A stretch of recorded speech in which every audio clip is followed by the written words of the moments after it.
And ito naman ay eto guys, nakikita natin na nagiging maganda yung kapalaran niyo pagdating sa kaperahan 'no. So, ito'y dahil din sa, mga good karma niyo guys. So, these are, brand new opportunities. Meron kayong opportunities to collaborate guys 'no.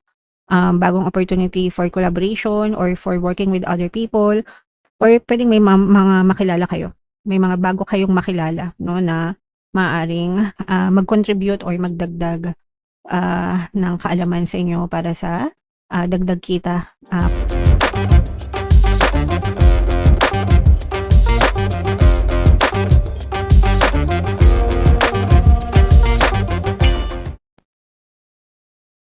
Hello guys, hello Gemini, welcome back to Pinoy Pixie Tarot. Ang pamagat ng episode natin for tonight is first half kapalaran para ngayong July 1 to 15 para sa Gemini, Sun, Moon, Rising sign, and Venus. Unahin natin tong deck na to guys. Ito yung mga angel messages para sa inyong mga kapiksi or yung mga pwede yung ma-experience mga paparating guys. So yung first, wow, yung first message natin, savings mga kapiksi. Ibig sabihin nito guys, unti-unti na kayong nakakaipon or nakakapagbukod ng pera, no? And kapag ganito, ibig sabihin, mas malaki yung kinikita nyo. Guys, mas malaki yung chance na nakakaipon kayo kasi malaki yung kinikita nyo or pwede rin na nagkakaroon kayo ng extra source of income or another source of income para magkaroon kayo ng extra, guys. And yun yung magiging source ng funds nyo para sa mga savings. Importante to guys, nowadays, kahit na gaano kaliit yung sahod nyo, kahit gaano kaliit yung sinisave nyo, as long as ginagawa nyo siya regularly, as habit, no? Talaga makakaipon at makakaipon kayo. Meron akong nabasa, nag-iipon siya, yung 20 pesos na coin, hindi niya ginagastos. So, tuwing nakakakuha siya nun, tinatago niya lang.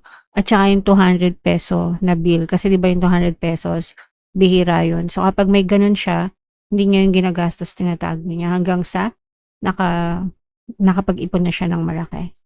So, kanya-kanyang diskarte lang yan guys, as long as may naiipon kayo. Yeah, para yan sa may madukot kayo mga kapiksi. And ito naman guys, ibig sabihin nito, kayang-kaya nyo nang bilhin yung mga bagay na naising nyo. So, makaka-resonate ito dun sa mga kapiksi natin na nakaluwag-luwag na sa buhay guys, no? So, kapag nakaluwag-luwag na kayo, kasi nga marami kayo nakaipon, mabibili nyo lahat ng gusto nyo or kahit anong gusto nyo, Gemini. Okay? Right. So, very good kayo dyan, guys. And another message naman, eto, magiging ma-okay din ang lahat para sa inyo, especially sa mga kapiksi natin na may mga pinagdaanan or pinagdadaanan na problema, guys, no? Just tell yourself, this too shall pass, lilipas din ito. Magiging ma-okay din ako, okay? Malalampasan nyo rin yung mga problema and pagsubok na yan sa buhay nyo, Gemini. Okay? So, yeah. Comment down below if naka-resonate kayo. Ito naman ay sa love mga kapiksi. So, yan na ang kunin natin kasi yan yung tumalsik. Ito yung love message or love advice para sa inyo. Love's light will guide you through the darkest of times, illuminating the path ahead and leading you to a place of peace and fulfillment. So, ibig sabihin nito guys, no, just focus on love and light. Pagdating sa relationship, there are always pros and cons. Palaging may advantage, may disadvantage. Palaging may maganda, palaging may pangit, guys, no? Natural lang yon. It's normal, mga kapiksi. Pero syempre, kung gusto natin magkaroon ng harmonious na relationship, guys, and gusto natin magkaroon ng forever, dun kayo tumitig or tumingin sa ganda, no, ng relasyon nyo, sa ganda ng pagsasama nyo. Hindi, wag nyong, kumbaga yung 10 magagandang bagay, minsan kasi or madalas, yung 10 mga magagandang memories or bagay na nangyari sa relationship, na tatabunan ng isang pagkakamali, ng isang hindi magandang sitwasyon na nangyari. Okay? So, ganon. Kaya, tapos hanggang sa nagiging dominant na, ibig sabihin nagiging matimbang na ng matimbang, yung negative na nangyari, 'di ba? Hanggang sa mawala na yung pagmamahalan or matabunan na yung ganda ng relationship, mga kapiksi. So, kung gusto nyong mapanatili yung pagkakaroon ng harmonious na relationship, guys, always focus on love and light. And normal lang naman na magkaroon ng pag-aaway or pagtatalo. Ang importante is wag nyong kalimutan, no, na may maganda pa rin kayong pinagsamahan. Guys, okay? Alright. So, comment down below, Gemini, if feeling nyo naka-resonate kayo dyan. Pa-shuffle natin to. Hanapin natin yung energy ng Gemini, guys. Habang sinashuffle ko to, panoorin nyo muna yung video natin regarding sa ating paano mag-manifest ng abundance video course. Kapiksi, sawa ka na ba sa mga struggles at hirap sa buhay mo? Masipag ka ba at masikap sa buhay ngunit hindi ka pa rin umaasenso? Ilang beses ka na bang nag-attempt mag-negosyo at mag-invest pero palagi ka pa rin nalulugi? Sa pagkakataon na ito ay maaaring may subconscious beliefs ka na nagiging balakid sa iyong pag-unlad at pagyaman. Introducing, paano mag-manifest ng abundance video course. Dito ay matututunan mong ma-overcome ang mga balakid mo para tuluyan ka ng umunlad, umasenso, sumagana, maging matagumpay, successful at maswerte sa iyong kabuhayan, pera, trabaho, negosyo, salapi at kaperahan ng bonggang-bongga. Dali, mag-send na ng email sa pinoypixitaro@gmail.com at simulan na ang iyong pagyaman ngayon. Alright, so sa lahat ng gusto mag-avail ng course, guys, naka-flash sa screen nyo yung mga available courses dito sa ating channel. Sa mga interesado, mag-send lang kayo ng email sa pinoypixitaro@gmail.com. And sa mga naghahanap ng pampaswerte, guys, mayroon tayong money shaker jar. Ito yun, guys, super liit na bote, pero super effective, guys, super powerful. Ang dami ng sumakses dyan. At saka ito, guys. So sa mga interesado, ito yung ating WhatsApp number, guys. Chat nyo lang ako, mga kapiksi. So Gemini, kayo ay represent ng King of Swords. This is both positive and negative. Yung negative na nakikita natin dito, guys, is for some of you, medyo nalulungkot kayo or na-frustrate kayo kasi medyo merong toxic, no? Na pwedeng may mga toxic na na-experience kayo, mga tao, bagay, sitwasyon na nagpapasakit ng ulo nyo. And for some of you, parang medyo hindi pa kayo nakakawala dito sa stress na to, mga kapiksi. At saka yung iba sa inyo parang nanggigigil. Pinipigil nyo yung gigil, guys, no, sa dibdib nyo. Dito sa sitwasyon na to or dito sa tao na to. It can be a tao, it can be a sitwasyon, mga kapiksi. Pero yung iba sa inyo parang wala kayong choice kasi kailangan yung pagtiisan, no, yung sitwasyon na yan.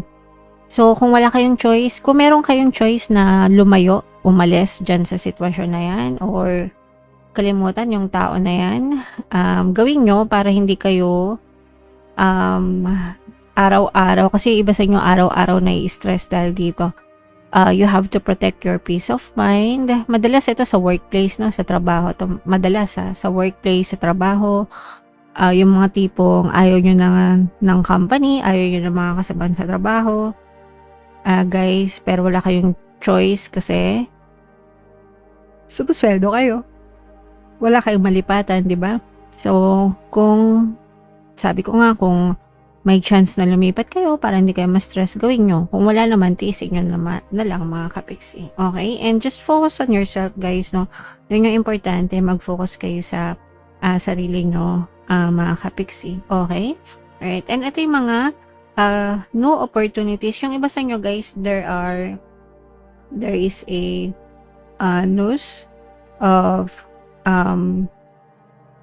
pregnancy, guys, or parang addition to the family. It's either magbuntis ka or mabuntis yung asawa mo kung lalaki ka, or baka meron kayong mga anak or manugang na magbubuntis. There's an addition to the family, guys, for some of you. So ito yung mga blessings, guys, kapag may mga bagong baby, blessing yan sa buhay, mga kapiksi, as long as tinatanggap nyo ng maluwag sa buhay nyo, mga kapiksi. Alright? And ito naman ay, ito, guys, nakikita natin na nagiging maganda yung kapalaran nyo pagdating sa kaperahan, no? So, ito'y dahil din sa mga good karma nyo, guys. So, these are brand new opportunities. Meron kayong opportunities to collaborate, guys, no? Bagong opportunity for collaboration or for working with other people, or pwedeng may mga makilala kayo. May mga bago kayong makilala, no, na maaaring mag-contribute or magdagdag ng kaalaman sa inyo para sa dagdag kita, mga kapiksi. So, kunwari, meron kang kapitbahay, tas yung kapitbahay mo pala ay may negosyo, tas nagkatsikaan kayo, di ba? Yun, parang magkakaroon kayo ng idea, dagdag kaalaman, mga kapiksi. So, mga ganong klaseng scenario. But these are new opportunities para sa kaperahan. And again, no, good karma, mga kapiksi, unti-unting binibigyan kayo ng mga rewards ni universe. Yung mga manifestation nyo, napapansin nyo na umaandar na or nagkakaroon na ng progress, mga kapiksi. And again, sabi ko nga dahil din sa good karma nyo, guys. Okay? Right. So, ito guys, i-mind nyo na yung mga good karma na yan, mga movement ng manifestation, itong mga bagong opportunities, bagong baby, collaboration. Yeah, so, what else? Tingnan pa natin. Ito guys, mas nagkakaroon kayo ng, parang mas nagiging soft kayo. No? Parang mas nagiging soft kayo ngayon, mas nagiging compassionate. And tama naman yan guys, dapat talaga sa buhay, huwag kayo masyadong magmadali, no? Sabi nga nila, it's a journey, it's not a race. So, as long as you're doing your best every day, for some of you guys, maaaring makilala niyo yung inyong divine match kung kayo ay mga single. And, nagdadasal, nagmamanifest ng harmonious na relationship guys, no? So, maaaring makilala mo yung iyong divine match. So, this can be your twin flame or your soulmate, mga kapiksi. Okay? And, ito naman ay, for some of you, may mga, ito, I'm sensing na may mga engagement, guys, no? Sa relationship. There can be an engagement on the cards or marriage din for some, pero more on engagement. Baka makatanggap kayo ng mga wedding or marriage proposal from your person or baka yayain kayo ng person nyo na magsama together as a couple, mga kapiksi. Okay? Pero so far guys, super ganda ng wala tayong masyadong nakitang negative actually, no? Puro positive yung nakita natin dito sa energy nyo. Ay, meron pala. Sorry. Ito palang stress. Ito pala yung nakita natin na parang nasasakal kayo. So, huwag kayo masyado mag-focus dito guys and mag-focus lang kayo din sa positive para yun din yung ma-experience nyo, Gemini. Alright? So, comment down below if naka-resonate kayo and lahat ng mga magaganda dito guys, i-mind nyo na, i-claim nyo na sa comment section. For more tarot readings, ito yung playlist nyo. Ito naman yung ating success stories ng paano mag-manifest ng abundance video course. Panoorin itong video natin guys about money shaker jars. Thank you for liking, sharing, and subscribing. See you next time guys. I love you all. Have a nice day. Bye-bye.